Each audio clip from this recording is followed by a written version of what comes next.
வசனத்தை வாசிங்களேன். அன்றியும் என் மகனே கர்த்தருடைய சிட்சை அற்பமா என்னாது. நீ வாழ்க்கையில சோறு வந்ததுன்னு சொன்னா, பிரச்சனை வருதுன்னு சொன்னா, போராட்டம் வருது, அற்பமா என்னாது. ஏன் ஆண்டவர் இந்த வாழ்க்கையில அனுபவிச்சா? நான் பெரிய நீதிமானாச்சே, உன்னை விட நீதிமான உலகத்துல இருக்கிறான்.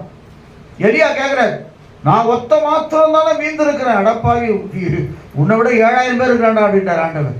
நம்மளை விட பரிசுத்தவான்கள் எவ்வளவு பேர் இருக்கிறாங்க, நம்முடைய நீதிமான்கள் எவ்வளவு பேர் இருக்கிறாங்க, நம்முடைய ஞானிகள் எவ்வளவு பேர் இருக்கிறாங்க. நம்மளால ஒண்ணுமே கிடையாது, ஒன்றுக்கும் உதவாத குப்பைகளாக இருக்கிறோம்.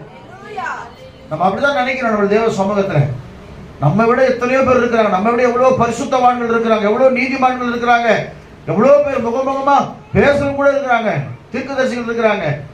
ஆனா ஒன்றுமே இல்லாத நம்ம இவ்வளவு பெரிய இடத்துக்கு கர்த்தர் கொண்டு வந்திருக்கிறார். அதான் வசனம் சொல்லிட்டு வாசிங்க. அவரால் கடிந்து கொள்ளப்படும் பொழுது